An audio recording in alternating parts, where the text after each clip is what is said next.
Okay, we are 100% good right now. So whenever you're ready, Chair. Great.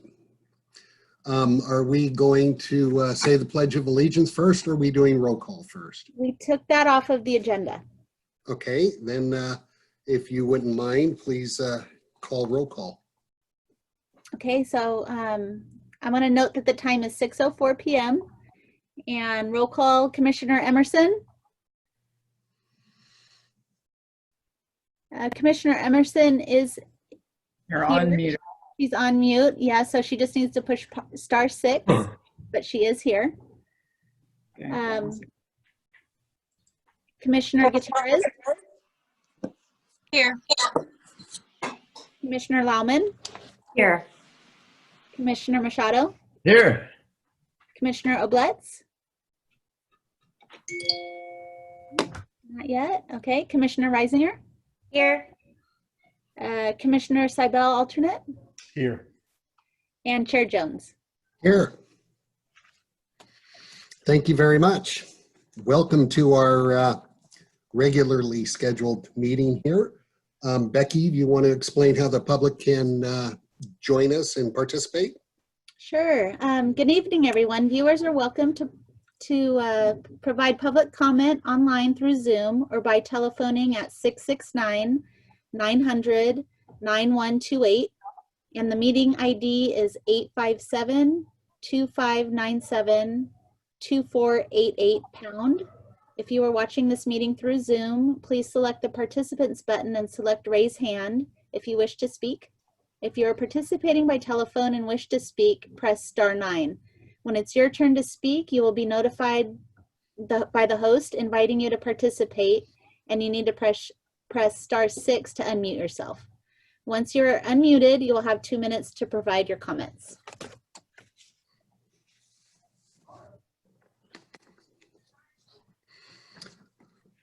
Welcome. There he is. All right, are there any amendments to this evening's agenda? There are none. Wonderful. I'd like to call for approval of the past meeting, July 16th, 2020. Are there any questions from trustees or staff concerning our past agenda? None. Is there any public comment on our last meeting? We have no public in attendance Okay. as of now. With that said, I can close public comment and call the vote. Becky? Sure. Commissioner Emerson? And I know that she's still on mute. She would push that *6. Do we want a motion to approve? Oh, I'm sorry. Request a motion to approve. So moved. And A second. Tomo Thank will you. second. Thank you. And Becky, now you can do the roll call. My fault. Sorry. Yeah, no problem. Okay, Commissioner Emerson?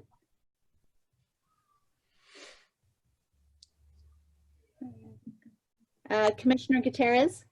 Aye. Commissioner Lauman? Aye. Commissioner Machado? Aye. Commissioner Oblets? Aye. Commissioner Reisinger? Aye. Commissioner Seibel, alternate? Aye. And Chair Jones. Aye. Thank you. Thank you.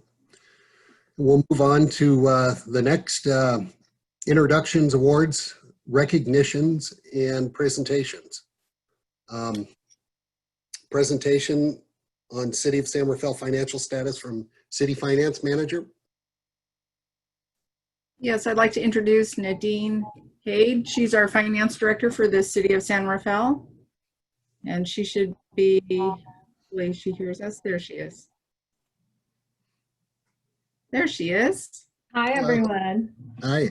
Okay, so I have to apologize in advance, but the sun is hitting directly, so I'll be moving around over here. But I'm Nadine Atia Haid. I'm finance director for the City of San Rafael. I've been here for about 2.5 years. prior to that, my experience was in public accounting for many, many years, many years than I'd like to admit to.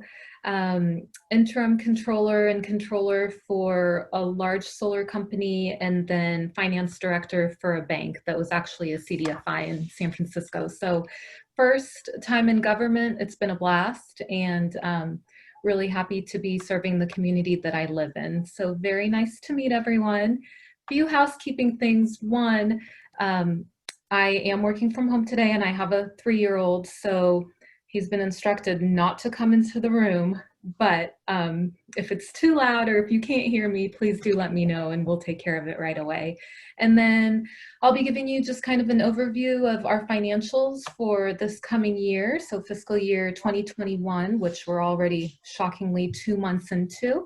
I get really excited about this stuff, so I'm going to try to refrain and just kind of give you a general summary and then open it up for you so that you can ask any questions that you'd like to.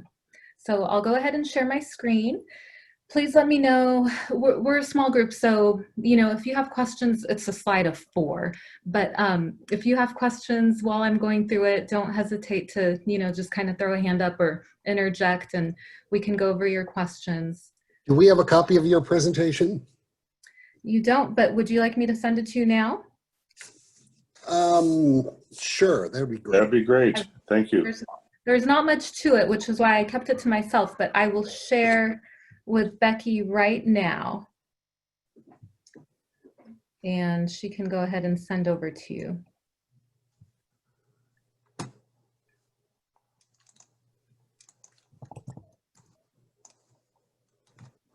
Okay. Thanks. Sure. All right, so we'll get Sorry started. to interrupt. Okay. Oh, no, please. Okay.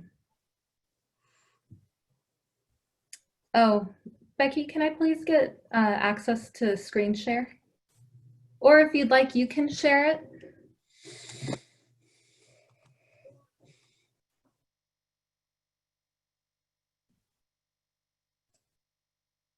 You're all set, Nadine. Go ahead. Yeah, thanks.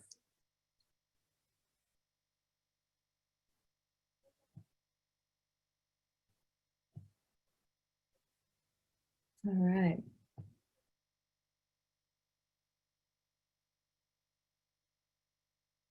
So I always laugh when people say, can everyone see my screen? But if you can't see my screen, please make a silly face and we'll figure it out. So again, just here to really present a basic overview to you all of the 2021 budget. Parks and Rec is a little bit of a different animal because it's its own fund. So we've got the general fund, which is really our overall operations. And then we've got the recreation fund, which is a fund of its own. And the general fund provides subsidy to the Parks and Rec fund, and then certainly it also creates its own revenues based on programs and services that it offers. But what you're seeing here is just a summary of our overall citywide budget. So the general fund is the biggest piece. We're showing that this year, for fiscal year 2021, we've got about 79.4 million of revenues anticipated and 81.6 million of expenditures. Now that's a $2.2 million deficit, and that's after we've made a ton of cuts, this is not likely. This is not something that, cities, local agencies normally are not operating at a deficit unless they have some real large funding from, prior years, or there's a reason for it. Unfortunately, the reason for this expected deficit is related to COVID-19. The pandemic has hit us really hard, and if you've been watching any of our city council presentations or anything like that over the past several months, we've been trying to be as open, as transparent as possible about what we see coming. We have experienced, several months now under the COVID environment. And what we're seeing is our transient occupancy tax, which is often referred to as hotel tax or bed tax, in just a matter of 3 months decreased by almost 30%. So that has been pretty scary. Now, transient occupancy tax makes up about $3.2 million of our 79.4 million, or, our normal revenues. So it's not huge, but losing $900,000 in just one quarter is a really big deal. The other thing that we've really seen decrease is our sales tax. So sales tax is the city, sales and use tax is the city of San Rafael's largest revenue generating item. This one certainly took a hit because, of course, people aren't traveling, people aren't really purchasing. For a long time, thankfully, we're now starting to open up, but all stores were closed, retail, restaurants, things like that. So the city of San Rafael did take a large hit on that.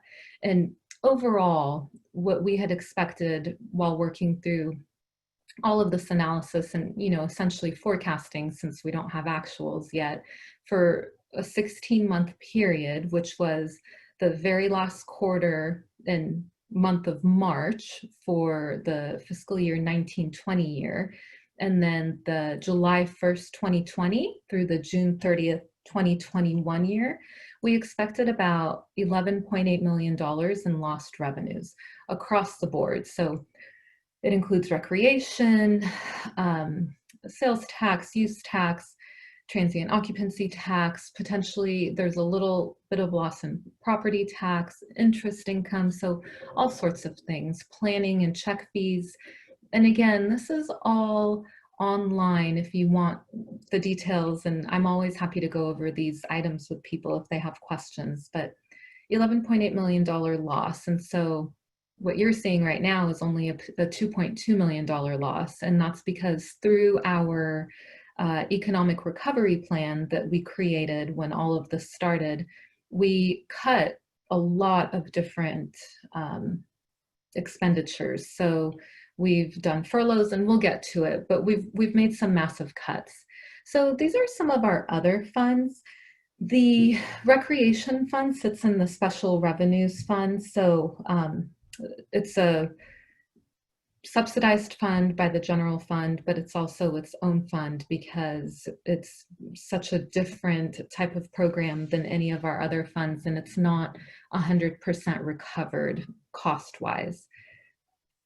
So the main takeaways of the budget for this year, so for fiscal year 2021, is that we have general fund projected losses of almost $9 million.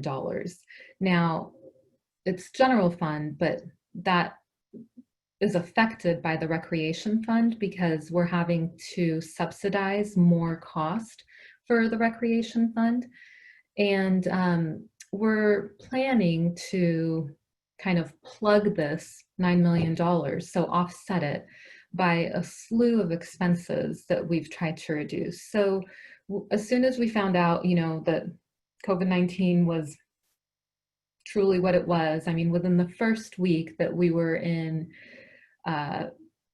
shelter in place in late March, we said, okay, anything that's frozen, all frozen positions must be halted. So there are all positions that are currently open, vacated, must be frozen. So that was about $1.4 million, and that's an annual number. We did some voluntary retirement separation programs, which is basically us allowing people to retire early if they're eligible. And then we made department employee furloughs and it amounts to about 700,000. So essentially all non-public safety employees took a 5% reduction in pay, which equates to 13 days a year that they won't be working and that city services will be closed. So that 700, 586 and 1.4 million helped, but we still needed to make additional cuts. So we worked with all of our departments and were able to come up with about $4 million of additional cuts. Some of it is expected to be potentially staff. We, for recreation, a lot of the temp positions, the temp and seasonal positions were not hired. And, they're essentially being offset by no revenues because those programs aren't taking place. And after all of those cuts were made, we had about $2.2 million of a deficit, and staff had recommended using the emergency reserve to fund that balance, which was approved by council. So the City of San Rafael's emergency reserve is a 10% reserve of expenditures. So expenditures, let's say, are 80 million. So the reserve was at that point last year, 7.9 million. Best practice is to have a reserve that's anywhere from 10 to 17%. Certainly, I'd like to get to 17% someday, you know, to account for catastrophes such as this. But we do have a 10% reserve, and we are recommending that it be used. Again, I'd like to emphasize that every department reduced expenses to collectively come up with this $4 million. And it was not easy. Our stuff budget, so non-personnel, it's pretty lean, and our personnel budgets are lean as well. But you know, if you try not to dig into personnel and you try to cut the non-personnel budgets, there's not much to them. So I'm proud of our departments for, you know, working together to make this happen.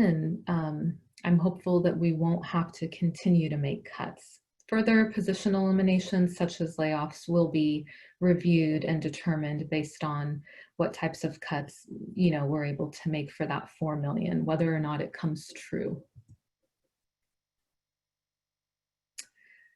So prior to the Great Recession, we had about 480 positions, and then, or 460. And then that hit, and we made a bunch of reductions back in 2009, 10, 11. It happened over a period of time. We've never recovered from that. And so we started with 406 essentially positions. And as a result of the frozen positions and the voluntary retirements, we're now down to 383. As we touched on earlier, the furloughs and decreases in the workforce are really affecting city services. And so currently we've got reduced over-the-counter hours, wait times for customer service are increased, and unfortunately reduced recreation programs and community center hours. Now, part of that is due to sheltering in place, so the restrictions there. But ongoing, what we've been doing is really looking at these programs and determining whether or not we can continue them at this point in time. We've also reduced our capital improvements projects, so road paving, you know, maintenance to parks, or changing out our equipment in parks. Some of it is outdated. We've done some work, but we still have more things to do there. And so we've slowed down on that quite a bit so that we can understand what the next 12 to 24 months look like. We've also told council that during this time, because there's so much uncertainty, we'll continue to go back to council and give them updates on the budget. So to give you an example of that, we're now in September.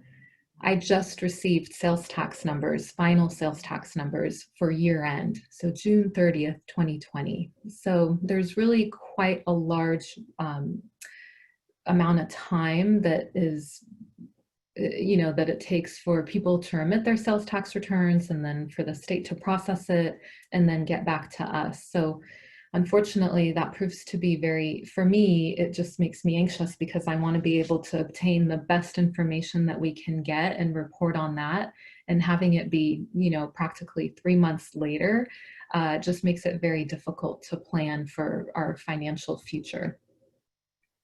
So I had mentioned that early on, after COVID hit, management and our teams got together and came up with an economic recovery plan. We presented this to council on May 18th. So if you want to take a look at it, it's on our website. But really the goal of this was to communicate how we were going to move forward. What were we going to do to recover from this, both from a public health perspective, but then also the financial impacts. So through this period, we've been working with our businesses, working very closely to go through, you know, how can we slowly start helping them reopen? What are certain things we could do? There's a countywide initiative that many different cities and agencies are involved in to get this going. We have also taken reductions in expenses, as we've demonstrated in the budget and as I just went over with you. We're pursuing all federal and state grants. So FEMA, which is federal funding, there are certain eligible expenses as a result of this emergency because it was declared to be a federal emergency. It's only 75% of eligible expenses, and certainly their eligible expenses are a very small portion of what the city has spent on this pandemic. But we have submitted an application and we've given them all of our eligible expenses through the last month, and we actually just received word that our application has been approved. And so it's only a few $100,000, I believe right now 300,000, but every little bit helps. We've also been approved for the CARES Act funding, and that's from the state, where it's flowed through from the state. And so we expect to receive some funding there. But again, that's a very small portion of the money that we're losing. We're collaborating with the county and all other Marin cities and agencies to work on, shared service agreements. Are there potential mergers or consolidations that can occur that would be a financial interest to us, but then also make sense in general for city services? And then we're exploring engaging community interest and other revenue generating possibilities. So you may have seen, it was in August, I believe, we came forward with a request to put a sales tax measure on the ballot, on the November ballot, which is a 1/4% increase in sales tax, which amounts to 25 cents per $100. And so that's something that we're trying to do it's a 9-year period. So it's in order to get through some of these rough times. That is really all I have for you as far as presentation material. But I'm going to go ahead and stop and give you the opportunity to ask questions or, get further clarification on anything that I said. Thank you, Nadine. Maybe we can go around the room to ask Nadine any questions you may have. And I'm going to go right around my screen. Commissioner Reisinger, do you have any questions for Nadine? Yeah. Hi, good evening, everybody. Thank you for the information. I was just wondering, that was a really nice high-level overview of what's going on with the city, but are there more specifics related to this department in general and kind of the purview of this commission that you can address? Yeah, so the recreation department, we tried to make minimal cuts there because for recreation, certainly revenues aren't coming in the way that we normally have expected them to and budgeted them to. But as an offset, you don't have temp help as much as we have in the past. Consulting fees are very minimal. We still are paying for our facilities and operations and administrative employees, but we're trying our best to wait and see what happens, because the only other cuts that we would be making to the recreation fund is personnel cuts, and we're not ready to do that quite yet. And I mean, really, that's essentially it, because we might consolidate, let's say, buildings, right? So we could sell off a building, but we're not ready to do that either. That's only one-time money. It wouldn't make sense long-term. It would be small dollar amounts, really, and we want to continue our programs and services. I think the real challenge that we have right now with rec is the sheltering in place. It's this week, it's starting to open up, but when you've got pools and you've got to adhere to the guidelines and you're allowing 20 people in, and I'm using that as an example, you're not making as much. And one of the things that we considered doing, quite honestly, was increasing the rates for that period of time so that we can at least break even or maintain our level of loss the way we have in the past.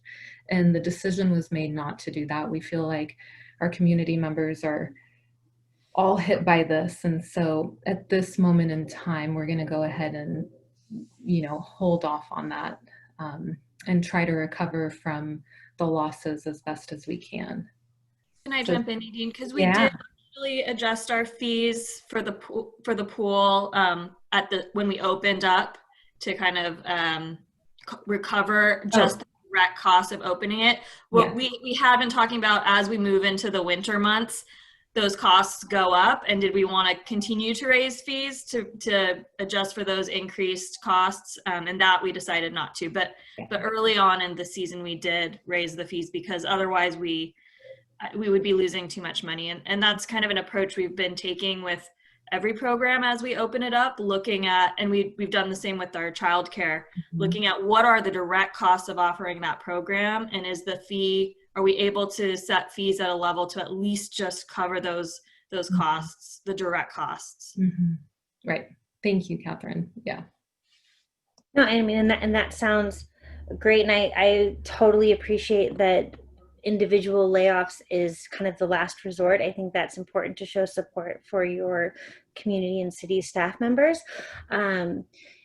Has there been a refocus on different partnerships or organizational outreach with other nonprofits or something to be able to increase the services that recreation traditionally provides, but in a different format to be able to help meet the needs of the community that are out there through virtual platforms or other programs? Because there are outdoor events have been allowed for months now, and different kind of ideas or drive-through opportunities. Just wondering if there's been a focus kind of reshifting some of, you have all the full-time staff, and I can't tell you everyone, we worked so hard to get so little money right now across the board, but just kind of wondering if you could speak to any of that. Yeah, so I defer more to Catherine and Susan on that, but from what I'm seeing, Recreation has done, some outdoor programs. There were several things that we had tried to get outside in our facilities and do, but we're also limited on, one of the things that Recreation handles is the rentals of like Falkirk. And we can't really do that right now because you can't even serve food, right? I mean, you can, but it's very restricted. Actually, Susan, I don't even know if you can. Yeah, technically, right? And so people just don't want to do it. I do know that we had some recreation programs that were outside, outdoors, but those were just the general programs, no rentals of our facilities or anything like that. Yeah, I can jump in a little bit too. And we have been, I think as Nadine pointed out, it's hard even to find outside partners because there's just so little that can be run right now that like no one's really able to do it effectively. But we have been moving a lot of stuff outside. We've had a lot of, different athletic groups coming in and running camps on our fields and in our parks. We're partnering with the Marin County Office of Education, and they're holding learning pods in the Borough Community Center and the San Rafael Community Center. So those are serving Bahia Vista School, San Pedro School, and Laurel Dell School. So a lot focused on our Canal community. And I think those are kind of the big ones right now. I don't think that there hasn't been a huge look at like wholly kind of outsourcing kind of our core functions to partners. But we are looking at partners as, providing opportunities for those businesses that are able to run, those nonprofits that are able to run, to use our space where it's allowed. Of course, it is very minimal what's allowed. I hope that answers your question. And I don't know if Susan, you've had anything else to add. No, I think you covered it.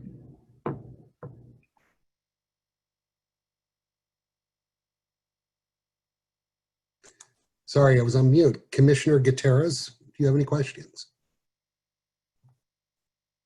You're on mute. Sorry. I had a quick question on the budget page on the sort of chart. There was a line item that said something about capital funds, and it looked like there was like a $10 million deficit, but you didn't mention it. I'm just kind of curious what that was.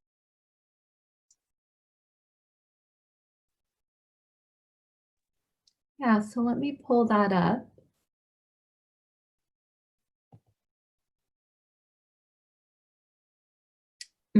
Yeah. Great question. So you'll see this with like the general plan and the capital funds, and some other funds, special revenues even. And that's because over time, so like for the capital fund, over time, we have generated revenues for certain projects. So this one is in respect to our fire facilities. So there's some retrofitting that needs to be done due to just seismic issues. And then there was our 2 stations that we finished, and then our essential facility station and fire station and police station now, which is across the street from City Hall. So we save up for those. For that, we got bonds and things like that. And so what you don't see it is in the revenues, because it's revenues from prior years. And then in the years that we're actually completing those projects, we're spending down. So you will see this a lot in funds like this, is that the revenues will be very small, and then the expenses will be large for like a year or two, or, you know, over a 3-year period. And then we start saving up again for the next thing. So thank you so much. That's a great question. Yeah.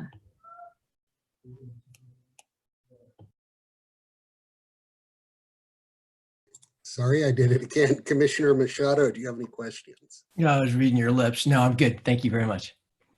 Thank you. Thank you. Commissioner Lauman, No, I had them answered. Thank you. thank you. Commissioner Seibel, There we go, wrong button. Yeah, I have a couple. Nadine, thank you for joining us tonight. I appreciate your time. I know it's, especially with a 3-year-old after work, we appreciate you doing this for us. Of course. So first and foremost, can you just give us a snapshot of what the projected revenue is for this fiscal, just as a percentage against a typical year in the last 5 years? For fiscal year 2021? Yes. So we are projecting losses, I believe, of about 6 to 8% from when we look at prior years. Again, our total deficit was $9 million. Our expected deficit is $9 million for fiscal year 2021. But when we think about our revenues, it's approximately, I'd say 8%, and it's in my budget presentation from 3 months ago. You'd think that I'd remember it, but memory's failing me these days, so I can look it up and get back to you. But it was what we had presented on June 15th. And so I'm sorry, I might have misspoke.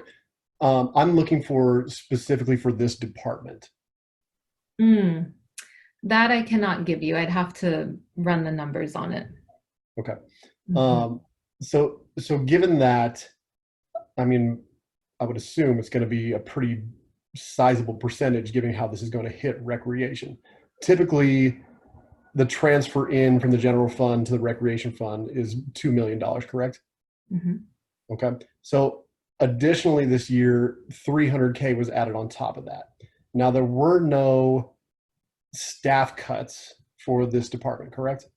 Correct. No full-time staff cuts, but there are positions that were vacated through either the voluntary plan or through frozen positions because they were open as of March. Right, so right. We didn't cut positions of people who were here, but the recreation department does have, I think 3, I know 2 at least, but I think 3 open positions that we're not filling at this moment. Right. And so I would like to speak to 2 of those. So 2 of those were upper level or mid management positions that Director Susan has intimated to us that there is no intention to refill. So, I mean, of that $300K additional that's being added in, it would seem that that would cover salary alone, at least half of that money. So can you give us a better idea of what the council and specifically you as the finance department's decision was in making that additional transfer in from the general fund into the recreation fund this year? Was it simply trying to supplement what you viewed as a lack of revenue for this fiscal, or how did you justify that? Okay, so when you talk about the 300,000 from this year, are you talking about the fiscal year 1920 budget? No, I'm talking about 2021. I'm So looking our at actual the capital budgeted. right now. Okay, so we do have those vacancies, and that's great because that will help the recreation department. But we also have literally, I mean, our programs right now are almost non-existent. And if we're doing them, they're at a very small capacity. So like I had said earlier, although some of that requires temp help, and so we don't have that additional expense, so that's offsetting the revenues, it's not offsetting it dollar for dollar. What we didn't want to find ourselves in at year end or even at mid-year is that our contribution, the general fund subsidy to recreation, wasn't big enough. And we were now having to figure out other ways to fund it. So that $300,000 that is an increase on top of the $2 million that's normally transferred over is essentially just us estimating, here's what I think we're going to lose in revenues. Here's how we're going to offset it in certain expenses. But this is why we believe that it might increase. The other piece of it is expenses for fiscal year 21-22 are expected to increase, certain personnel expenses, because now that we finished off the year fiscal year 1920, we know that our investment rate, for example, it's not ours, it's Sarah's, which is our pension provider, did not hit its target. So the expectation is that those expenses will increase in fiscal year 21-22. And so we're trying to get ahead of this by saying, okay, well, this money is to cover that portion of it, and it'll stay in the recreation fund. The minute, you keep it in the general fund, and there's all these fighting forces trying to get it. And so part of that $300,000, because the recreation had no fund balance at the end of the year, so part of it is really to just kind of start building up that reserve, for lack of better words, because we know that we're going to be using it for 21-22 for known expenses that have increased. Does that answer your question? Yeah, kind of. So has there been discussion within the finance department and amongst the council of the possibility of the necessitation of additional transfers in for the recreation fund at mid-year? We have not talked about that, no. Okay. We don't, quite frankly, we don't have enough information. We don't know what sales tax is looking like. We don't know what revenues will look like for the remaining 4 months. So we can't even start having those conversations in general for the city. I mean, what we're telling all teams to do is hold on to, although you might see that amount in your budget, don't spend it unless you absolutely, absolutely have to. And so people are being extremely prudent and trying to manage costs as best as we can.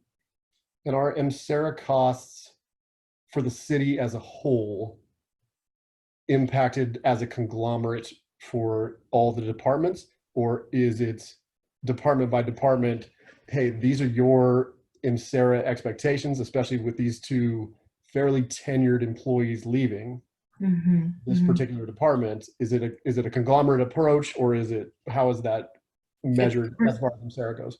Person by person. Okay. So, when we have classic employees leave who are usually at a higher rate and they go to PEPRA, that savings doesn't necessarily stay within finance. It goes back to the general fund, but the way that we budget it is by person. Perfect. Thank you. Thank you. Commissioner Oblitz. Good evening. And Nadine, thank you so much for taking the time after hours to bring us up to date and with the chair's suggestion of getting access to your PowerPoint slides. That was very helpful. And then I just received an email of those slides. So thanks again. And thanks for a very complete presentation. Thank you so much. Commissioner Emerson. I don't have any questions, but thank you for the presentation. Thank you. Great, thanks.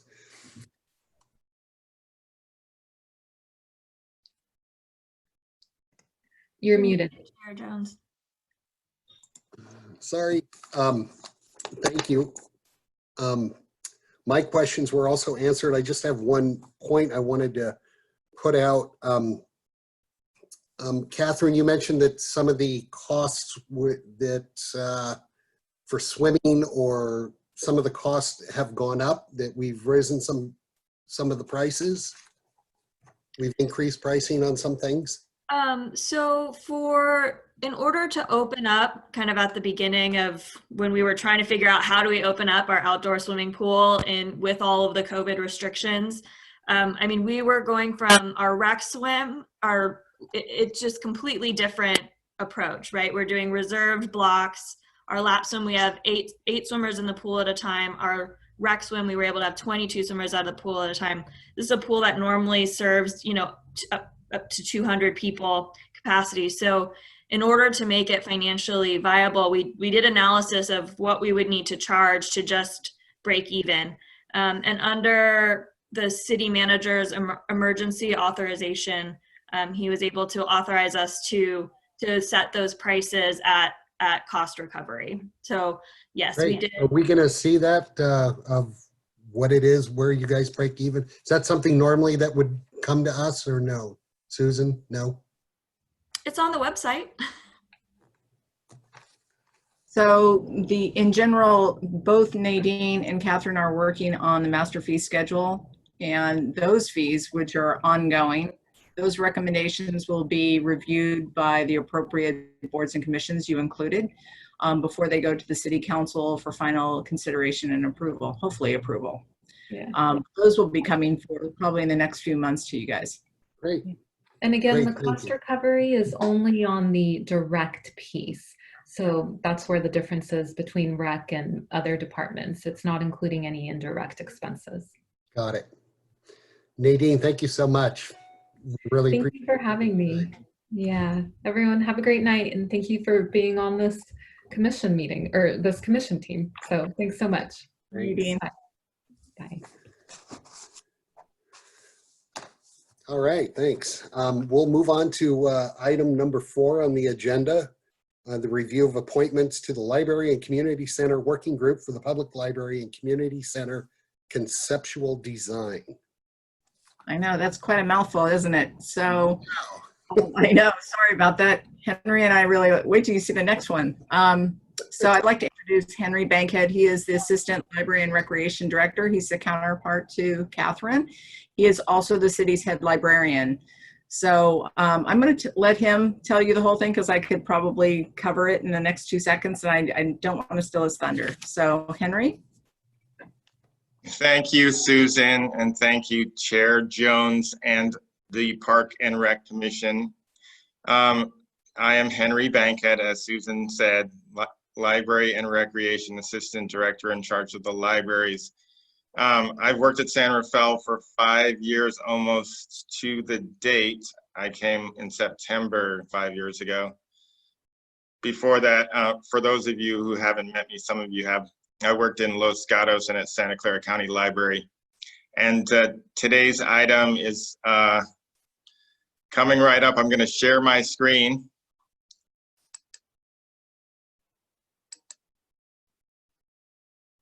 Can everyone see that? Yes. And everyone can hear me? Yes. Cool. So we're going to discuss appointments to the Library and Recreation Community Center Working Group. And just a couple of thoughts before I dive in. Sort of as a contrast to the sort of negative in terms of less money available, we have one little ray of light in the fact that we're able to go forward with an RFP for the conceptual design for the shared library and community center remodel idea at Albert Park. Hooray. And the working group that will be involved with this process has been expanded because it's now a library and community center building. And so the Parks and Rec Commission, in addition to the Friends of the Library, will be added to the previous composition of the group, which I'll get into in my presentation. And that's why I'm talking to you today. So on October 7th, 2019, last fall, City Council directed staff to issue an RFP for architectural services for the conceptual design of the building that I mentioned in Albert Park. The council wanted to review that conceptual design and compare it to previously completed studies on the Carnegie, of which there are more than a few, and they're located at the link that you see on the screen, cityofsanrafael.org/new-library-facilities-study/. And I can share that in the chat if that would be useful. And this working group that we're going to form at the start of the kickoff for this RFP will assist in the selection of the firm and then participate in the planning process with that firm to develop the architectural concepts and help select the preferred design alternative that will be presented to the City Council at the end of the process. So it's an exciting time, and it will be kind of an involved process. So the recommendation regarding this item is that the Parks and Rec Commission, this commission, appoint 2 commissioners to this Library and Community Center Working Group, the LCCWG. A little background. The City of San Rafael has been highlighting the need for a new library, bigger library facilities, more library facilities for some time, and that's been since 1970. Just FYI, the current downtown library is a Carnegie building built in about 1920, so there's lots of issues, and the city has grown a lot since then. In the recent analysis that you may recall from last year when it was completed, 3 sites were identified for a new downtown library. We recommended the Library and Community Center combination at Albert Park to the council. That project would result in 26,000 square feet of library space and 17,700 square feet of community center space. It should be noted that there will be considerable overlap and interoperability between those 2 departments in the use of some shared space in the building, which is awesome and increases efficiency. And again, on October 7th last year, when we presented the results of the previous study, council directed staff to issue a request for proposals for architectural services for the conceptual design of the new proposed Library and Community Center at Albert Park. Just a reminder of some of the features of that and how that might have been or will be or could be perceived to exist. This is from that report by Nolan Tam Architects. You'll see on the left, they had proposed, or their design had incorporated keeping the existing community room and then building a ground floor and keeping the existing garden. And then the second floor is on the right with teen and adult, that's library space. Children is library space, and the non-colored, the green area is community center space. And so that's kind of a reminder of what it might look like, sort of just sketch-wise in Albert Park on the current floor plan of the current San Rafael Community Center. Parking and landscaping is not shown in this, but I refer you to the previous study, which is linked from that link of my 2 or 3 slides ago. The request for proposal would include conceptual building floor plans with all rooms and internal divisions, conceptual site plan, including that parking and landscaping, which is very important, parking in particular, elevations and renderings of the site. So we'll have a picture to show people, which we hope will also help with fundraising eventually, and sections of the building showing, the relative relationships of the new and existing features, AKA the retaining the event space that exists there now and how that integrates with the overall building. The firm will also be asked to have 4 virtual meetings with the Library and Community Center Working Group, the LCCWG, to discuss and refine architectural concepts. And again, that expanded working group will be comprised of 2 members of City Council, the City Council Subcommittee, 2 members of the Library Board of Trustees, 2 members of the Park and Rec Commission, 2 members of the Friends of the Library. The Friends of the Library were not on the previous subcommittee for the previous study, so we're including them, and 2 members of the Library Foundation. And that's all in addition to city staff, which would be myself and Susan and possibly others. The proposed timeline, it's coming right up. This is an edited timeline from what is in the staff report. So I changed the dates of the top 3 items after consultation with Susan, and that's why there's an asterisk next to them. So September 28th would be a possible release. We're gonna have a video conference to answer questions. The due date, November 2nd. Interviews possibly November 30th, hopefully. And then a selection before the end of the year, and we can award the contract early next year and with a completion date of the last day of the fiscal year, which would be very convenient. And that concludes my presentation today. Unless otherwise, if anyone wants to look at a slide, I'm going to stop sharing my screen and we can open it up for comments and questions.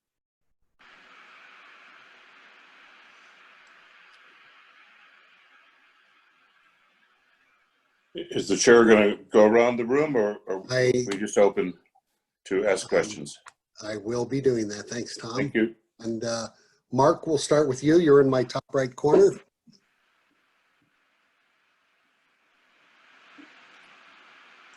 Commissioner I've got no Bichette. questions right now. There you Thanks. go. Yeah. I don't have any questions right now. Great. Chair Thank Jones. you. Commissioner Lawman. Oh, I was just wondering if you could go back to the slide with the timeline, please.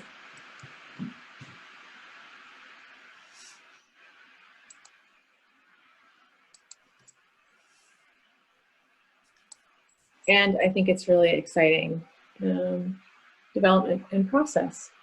I just wanted to check out the timeline a little bit more. No comments at this point. Thanks. Great. Thank you. Commissioner Emerson.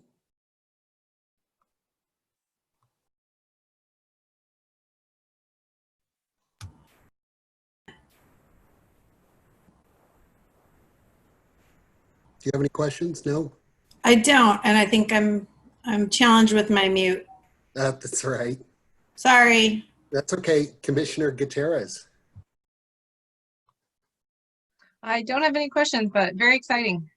Thank you. Commissioner Seibel. Yeah, more for Susan and Catherine. Can either of you speak to whether or not this was submitted as a concept proposal for full Prop 68 funding, or was it simply too close in the radius of the 2.5 or 3 miles or whatever it is for additional parks that are already there? So I'm not quite sure if I'm following, because this is a library and community center project. The only funds that could be utilized for this, because of the area that that's being considered, would be the per capita grant, and the timeline of the per capita grant and when that needs to be spent by, which I'll go over in a little bit, would be sooner than when this project is projected to actually happen. So it was more a matter of it wasn't the timeline than the fact that it wasn't a concept. It's 2 things. So and we'll go into this in a little bit, but Prop 68 has 2 components right now, 2 grant opportunities. One is the per capita, which I'll be speaking to, which is a guaranteed, but it's small in comparison. But that money has to be spent by 2024. And honestly, this project is going to be probably, Henry would like to see it in the next couple of years, but most likely it's probably a good decade project. So I'm not sure if it would be applicable. The bigger funding that's available, this area would not qualify. We had to actually work really hard. Catherine worked really hard on getting the canal to fit within the guidelines so it would be accepted, and we barely made it. So the rest of San Rafael does not qualify. Perfect. Thank you. Unfortunately. Commissioner Oblitz. Thank you, Chair. Thank you, Henry. Congratulations on your upcoming 5th anniversary. And you got the eye of the tiger, man. This is good stuff. And I had one question. I don't have my notes in front of me, but what is the current square footage of publicly accessible space at the Carnegie Library?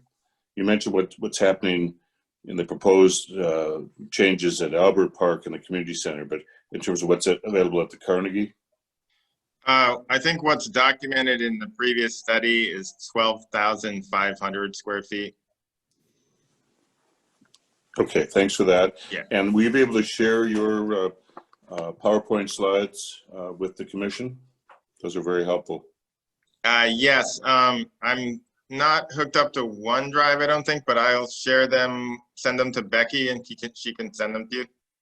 Okay, I appreciate that. All right. And then one more thing, I don't know if it's premature to even talk about this because we're really talking about architectural services, but with respect to the plan, is it to take over the field between Parkside and Bocce as parking for the expanded library community center? The previous study does show parking there, and there's a trade-off in expanding Parkside's outdoor play area as a kind of balancing, but that's not that's in the concept area. It isn't a set thing. It's premature. Okay. Thanks very much. You're welcome. Thanks, Tom. Commissioner Reisinger. No questions, thank you. Thank you. And I don't have any questions except that I'm extremely excited at the prospect. And I'm sorry, I do have a question. I apologize. go ahead. It's like kind of a different question, but it's about library. I'm a Terra Linda North San Rafael individual. I absolutely loved the Northgate pop-up library item. That was wonderful for me. Is that gonna totally different? But will that continue, Henry? Just wondering when it opens and all that kind of good stuff. Right now, because of the budget, COVID, and we have 6 open positions in the library, we're not able to staff it at this point. But we're trying to kind of we don't have any definite date that we would reopen that, but we still have possession of the space. So once we know more about the progress of the pandemic, we'll know more about that. But thank you, and I'm glad it worked for you. But right now, we're just concentrating on providing curbside at downtown and Pickleweed. No, that makes complete sense. I totally understand. If you need an advocate up here in Northern San Rafael, feel free to reach out. I'd be more than happy. I know many of my friends, we went there with our kids and families, and it was really ideal for us. So, I mean, I totally understand, but just saying, feel free to reach out if you need to. Great. Any other final thoughts? So Chair, what we're looking for is we are looking for 2 individuals who will be the representatives. This is why this item is being brought forward to the commission, is 2 people from this commission will represent kind of the recreation side, the community center, parks, all of that as far as input, because it would be a joint use facility down here. And one of the reasons why this schedule was included is to make sure that you had the ability to really take a look at how long this process is and if it would fit with your work schedule. The good news is it's probably going to be all virtual. So you might be able to attend, for all of you that sometimes it's hard to commute and get back in time for meetings. This might be a little easier for you to participate in. I know it is for me. I just go from one room to the other. So. But that's what we're looking for tonight, is to get nominations of 2 individuals and get it approved. How would you like us to go about making those nominations? Well, I think I always recommend anyone who's interested to let the rest of the commission know that they're interested. And then if there's more than a couple, then we wait for a motion and a second and we start voting on it. We could also ask for an alternate in case somebody was unable to go. We could ask for that alternate to fill in for that representative if somebody couldn't make it, let's say, because, you know, I don't know, there's an occasion or they're out of town. Okay. How about by show of hands, is there anybody that would like to? Can I ask a question? real quick? Sure. Sure. Sorry to preempt your question. I would love to, but the schedule only showed one time. One of the meetings said a 1 p.m., but the rest of them didn't have times. Is it a daytime thing? That one meeting is a virtual conference that will be set up for vendors if they have questions. If we do not receive questions or enough of them that are interested in participate, then that virtual conference with potential vendors wouldn't exist. We would just send out the answers to the questions. And the But rest of the meetings are typically evening, or?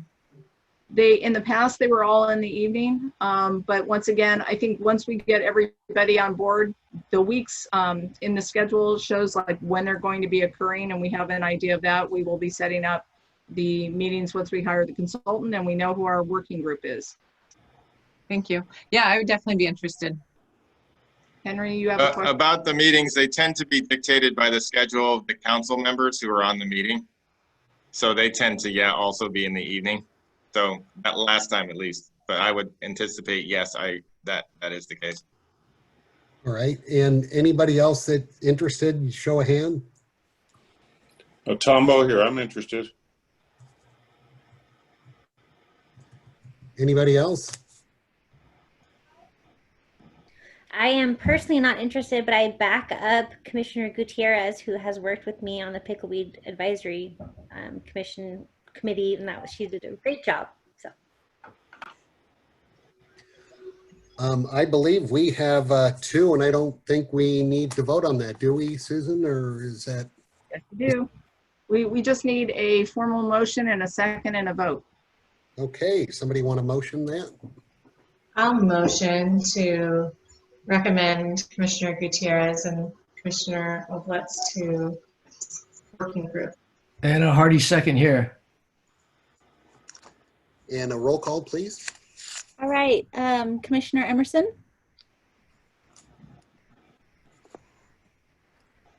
Yes. Commissioner Gutierrez? Yes. Commissioner Lauman?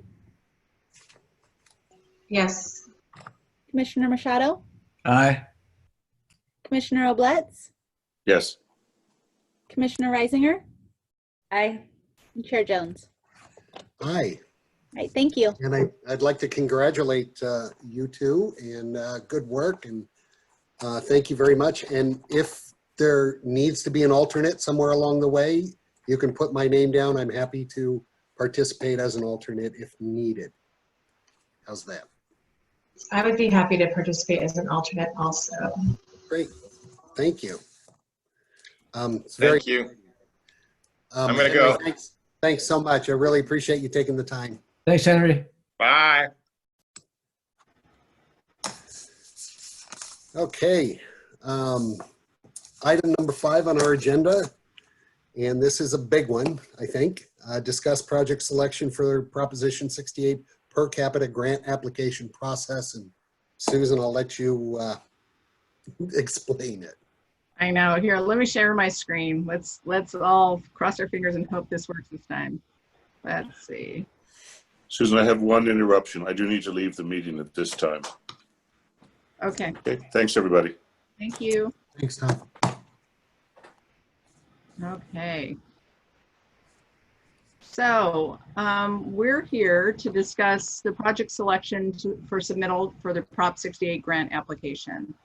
Let me make sure that I can. There we go. So let me move. I can't quite see my screen very well. So this is just to refresh everybody's memory. In 2018, the voters passed Prop 68. And what that included was for Parks, Environment, and Water Bond Act of 2018, there was $4 billion in general obligation bonds for state and local parks, environmental protection and restoration projects, water infrastructure projects, and flood protection projects. Through Prop 68, you will hear a little bit about the second grant later, but there's 2 grants that we're really focusing on, and this one really is the per capita grant that we're focusing on tonight.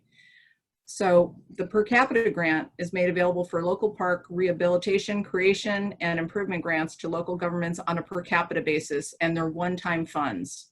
and they're non-competitive. So we got it. We don't have to do anything but make sure we hit all the deadlines, and that would be the only reason why we wouldn't get the money. The allocation for our size city is $177,952. According to the, oops, sorry about that. Make sure. So what is a little bit of a challenge here is, according to the per capita grant program guidelines, the projects that can be considered, there's several things that kind of filter out what can be used and what can't be used. So all projects that are not serving a severely disadvantaged community, which the only one we have in San Rafael is considered the canal area, requires a 20% match of funds. So we need to do that. So our median household income does not qualify as severely disadvantaged. So a 20% match is required, which is $35,000 and change. So the total project budget would be around $213,000. So projects must be for acquisition of land or improvements to existing property. They cannot be used for both.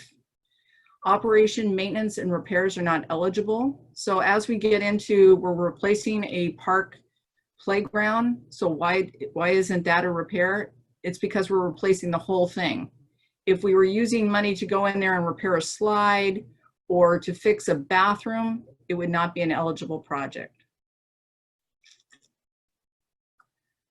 The primary purpose of any building constructed or improved must be for public recreation. So if we were improving this building and we wanted to improve Susan's office, couldn't do it, because that's not considered the purpose of my office. It has nothing to do with recreation. So it really has to be used just for recreation. So for some cities, they might be wanting to improve their gymnasium, but if there's a staff office in that gymnasium, that portion of that budget would be exempt.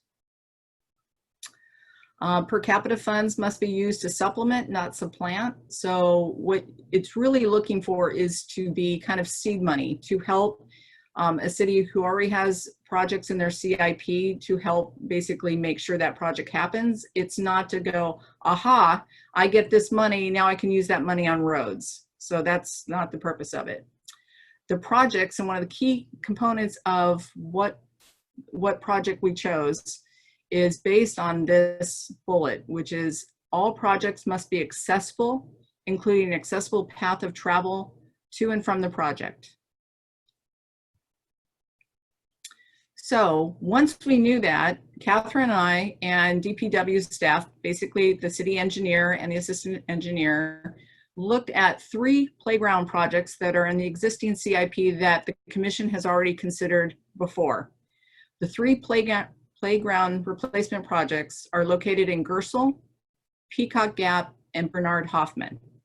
We went out to all 3 sites and we brought the city's ADA coordinator. And the criteria, when we looked at the accessible pathways, the parking to and from the parking lot to the playground, some require much more extensive work than others. The one that requires the least is Sun Valley. So Sun Valley right now is the one that we're looking at, because we believe that the improvements to the kind of the sidewalks that lead to it, kind of the trails that lead to it, and the parking area would fit within the $200,000 scope that we're looking at for the whole project. The one at Peacock Gap was extensive. There's 2 parking lots. If you have been to Peacock Gap, there's 2 parking lots on either end of the park, and it's quite a distance in, and all of those walkways would need to be replaced and the parking lots would need to be improved. Gersel Park playground structure are literally divided up into separate different pads, and there's even one location of an existing equipment that doesn't even have a pathway to it. And then obviously Bernard Hoffman is completely gone, and the accessibility just entering the park all the way over to this footprint of where that playground was would be much more than what the budget can fund. So basically our recommendation to the Park and Rec Commission was and is the Sun Valley Playground project, because we believe that it will fit within the project scope as well as the funding that's available. If the Park and Rec Commission approves our recommendation, then it will go forward along with the other Prop 68 grant application resolution to the City Council in November for their consideration and approval. If it's approved, the Prop 68 per capita grant resolution and project application needs to be turned into the state by the end of this year. If it gets in there on time, then the full application is due June 20th of next year, and then the project would need to be completed in 2024. Catherine's on, so if you have questions about the other Prop 68 grant, we can answer that too, but really the focus of tonight's action is to bring forward staff's recommendation to focus the project on the Sun Valley Playground Replacement Project rather than the others.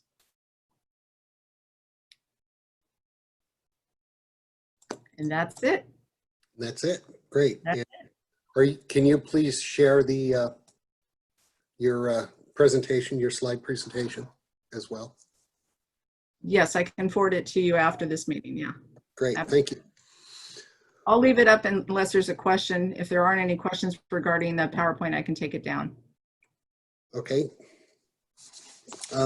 Questions? Let's again go around the circle here. Commissioner Emerson, do you have any questions? No questions. I think it sounds good to me. Commissioner Gutierrez? No questions. Thank you. Commissioner Lauman? No questions. Thank you. Commissioner Reisinger?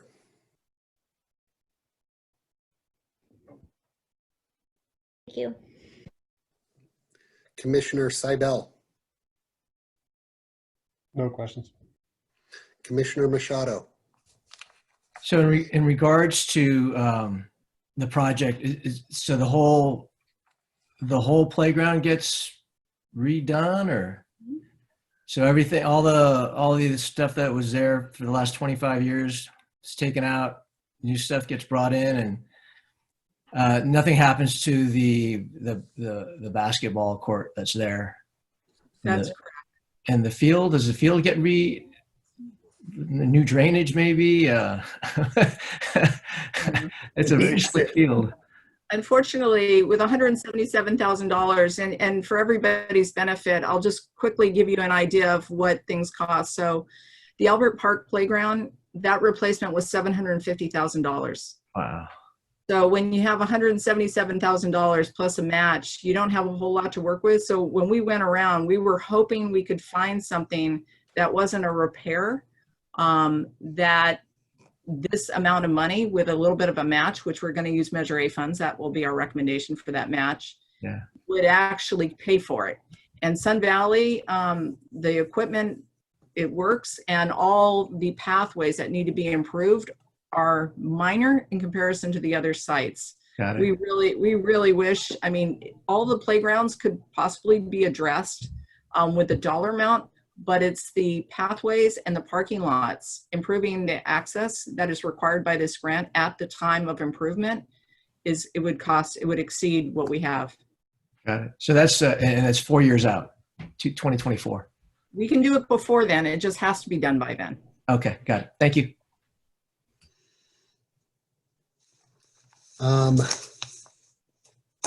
Commissioner Oblitz is gone, so I guess the last one is me, and I did have a question. I did go through this and Sun Valley Park, and wouldn't this, and again, I'm asking, wouldn't this be brought to us and talked about with figures? I mean, we don't know what the figures are on any of this, which we have done in the past. So I'm just curious. Yeah, it's a really good question. So it's a little bit of cart before the horse. So all the cities in our beautiful state were notified in midsummer, finally, of what the dollar amount was going to be. We were told originally that it was going to be by the end of last year, and then we heard January, and it just didn't happen. So honestly, by the time we found out what it was and realized that we still have a timeline that is this year, they didn't push out the calendar on this. So what we have to do is go back to our CIP list that you guys have looked at before and see if we could find something that would fit within the budget.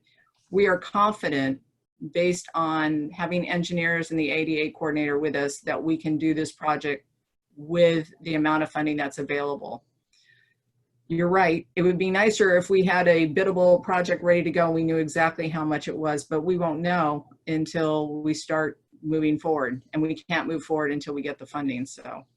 Okay, and you mentioned a CIP list. Is that something available to us? So Yeah, you're working off of? The CIP list that I was referring to was the project rating list that was included in the CIP document. I think I gave you guys a link earlier this year when it got approved. And I can send you that link again and tell you what page to refer to, but it lists all the projects and their priorities and like the highest ranking ones. So it wasn't necessarily the highest ranking, it's on that list, but some things were considered more important. The problem is that they're more expensive, and this project won't be able to complete it. This funding won't. And our Measure A funds this year, the bulk of which I believe are going to the Parks Plan, Master Plan. And what would be the balance of that? Because it, you know, taking 20% of this is about $35,000. That's a pretty good chunk that is coming from Measure A. Does that leave anything else in Measure A, or is that about it? Yeah, we have sufficient funding in the current year, but we don't necessarily have to use this year's allocation. So once we submit this and we go for the project application, we'll get a little bit more of an estimate of when that funding needs to be set aside. We do have it this year if we needed it. We will have it in future years. We also might be coming back to the commission at some point, depending on the support that we have for the Park and Rec Commission Master Plan for starting it this year, depending on COVID. And I know that there are cities that have been doing their master plan completely virtual. It's not ideal, it can be done, but this commission might decide, hey, can we swap out? Can we do some projects this year with existing funding and push the master plan for next year when we can bring the community together? So we're waiting to kind of find out what we're doing. But to answer your question, I'm sorry I'm taking so long, but to answer your question, we have funding available this year. And obviously with next year's allocation, we would have funding for that.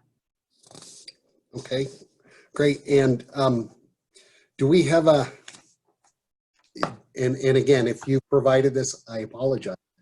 Okay. We stand on Measure A funds for this fiscal? I'm sorry?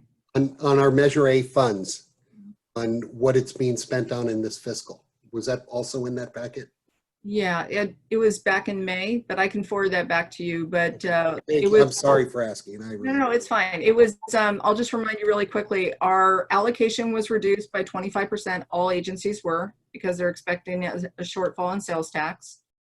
So based on the amount of allocation, parks in general received all of the allocation this time. PD and fire are no longer utilizing any of the funding. So it was some park maintenance funding. There was a residual amount of money that was held back for some park projects in case something like this came up. And then the rest of it was used or identified to be used for the Park and Rec Master Plan. Great, great, thank you. I'm sorry, Chair Jones, I actually did have a question. Go. Okay, I'm so sorry. I was still thinking about everything. With the money, and Chair Jones brings a lot of points up. I'm just curious. I recently was actually at Sun Valley Park, and it's quite a large park. To me, the playground area is, you know, it's not new. Nothing's really broken or something. But as a Northern Center Fall resident, the Terralinda Park area has been pretty bad for a very long time. It's missing pieces and it's way smaller. Just wondering if there might have been a bigger impact in that specific location that hasn't been addressed in a long time. Just wondering in the process, I know the decision has been made, but just wondering if that area had been looked at in this process. It wasn't looked at. So to answer your question is, we went off the list that had already been identified and been ranked. So we looked at all the projects on there, restrooms, ramps, all kinds of stuff that have been prioritized, but obviously a lot of them were repair or renovation, so they were disqualified, or they were too expensive to do. I don't remember off the top of my head ever seeing the replacement of the playground at Terra Linda. I do know that the goal of the city is to replace all the playgrounds based on the fact that they are they've met their maturity age level. They've aged out of their usefulness, and honestly, some of them have been removed because they do not meet code. So these are 3 of them that don't meet code that I think Catherine has some other information she wants to share with us. Yeah, and I just, that list that Susan's talking about, part of that was partly developed by this commission through the 2012 ranking process. And Terra Linda Park at that time was not included on the top priorities. Now we know things happen, a lot has happened since 2012. And so I mean, I think as part of the Park and Rec Master Plan, you know, we're going to be looking at all of the parks, but that's where this kind of list originated from, was the work that this commission did. I hate to think we're using that 2012 list still. Well, I was going to ask you, I was like, say that's a great point. Like, yeah, in 2012, the park was nice. I mean, now it's had like 3 features removed, I'm sure because of code. Like one of them was a tire swing. We're not allowed to do tire swings. There's a pole that hangs there that everyone climbs on, which is also not safe. But anyways, just wondering, is there any process for, and I totally understand the need to have a list that you go off of that the commission at that time did prioritize. However, is there any petition we can fill out to move something around or switch it around? I mean, at Sun Valley Park, obviously, as Susan mentioned, a lot of the parks could use a facelift, if you will.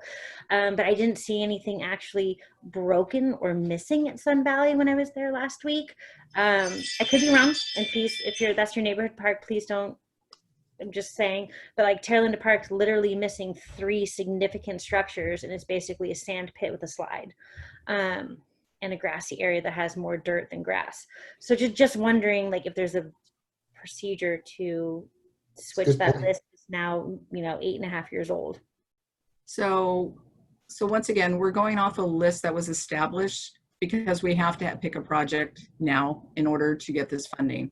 The Park and Rec Master Plan, which we're hoping to kick off this year, is going to identify not only those things that were identified in 2012, but those things that weren't identified. And then it's also going to take into consideration basically prioritizing them and then looking at funding strategies for all of them. So that is the goal of the Park and Rec Master Plan, is to holistically look at the community in its entirety and get community input on that. So it's not one person's opinion, or it was based on one time kind of a review. But what we are going off is the list that was identified by this commission that we have been working on since 2012. And honestly, there wasn't much left on that list that would qualify. A lot of the things that are on that list are repair. And I do understand what you're saying. It just wasn't on the list. And so we are going off of things that were approved, that were put forward, that they were going to be replaced. We're just trying to select which one.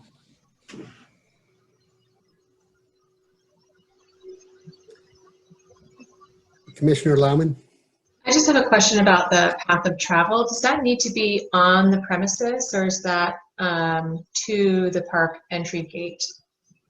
So it has to be, so it is access to from the point of where you park. So in Sun Valley, there's 2 areas that we would have to improve. There's a pathway that goes around the playground. So whether it needs to be repoured or grinded so it's flatter. And then the up area where there's parking, some of that needs to be reworked because although it has ADA parking up there, it's actually not truly accessible. So it needs to be improved a little bit more, as well as replacing the playground. Okay, thank you. My question is just regarding the paths of travel on the sidewalks, and many access sidewalks to parks also are, tree damaged, and so that could be another thing to look at, but I'm not going to overturn the staff's recommendation at this time or a request to do that. Well, we did, just so everybody knows, we did take the city's ADA coordinator out to all of the sites and have them review it as to which one, okay, what work would need to be done, and then between the ADA coordinator and the two engineers, you know, getting their estimates of what do we think this funding could actually do. And there was really only one of them that they felt could even come close to funding it. Peacock Gap was on the far end because there's just extreme long pathways that lead from the parking areas. Gersel was not a large area, but it is compartmentalized. If you haven't been around there, there's playground equipment on one area, and then there's playground equipment on another area. They're not contiguous, and there's no path to travel to actually one of the sites at all. So that was cost prohibitive as well. And then Bret Harte doesn't exist, and there's no path of travel to it. So it was just, this is what was left. Understood. Thank you. Sure. Commissioner Seibel, did you have a question? Yeah, thank you, Chair Jones. Mm-hmm. Given the necessitation of matching money and the current revenue shortfalls that the city is facing, can you tell us what projects were considered in the canal that wouldn't have cost the city any money? And if obviously those weren't approved, are they on the CIP list down the road? So Catherine can talk a little bit about the other Prop 68 grant that we're going towards, which is for the canal area. I think to answer your question, there is nothing else over there that the per capita grant money could be utilized for at this point.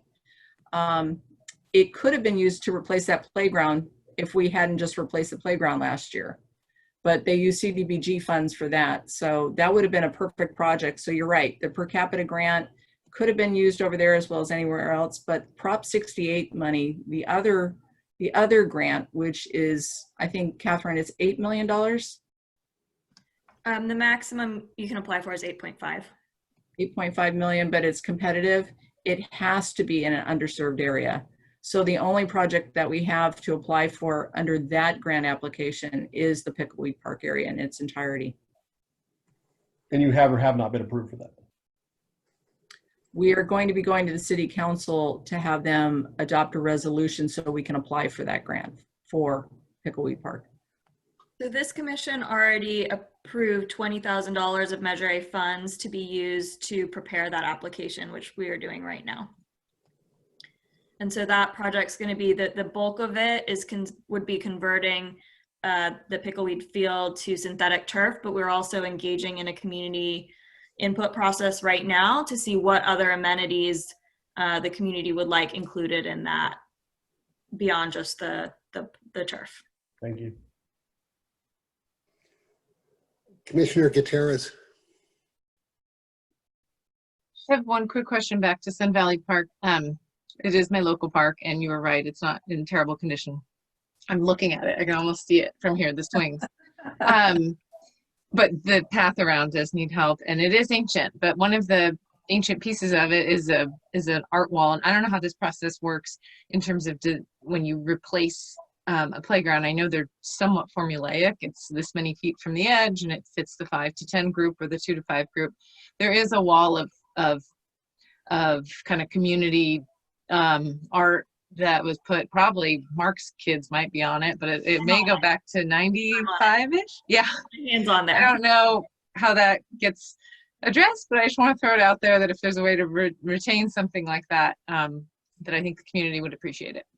It will be a community process. So I'm not sure if you guys are familiar. I know some of you are, but Albert Park, when that playground got replaced, there was a community input as to the elements that they wanted to see and was reviewed by the commission. Pickleweed Park, there was a community meeting that was held out there, as well as an online survey in both English and Spanish, so they could have input. In regards to Sun Valley, it will be a similar process, and the adoption of what is put in there would come before the commission as well after community input.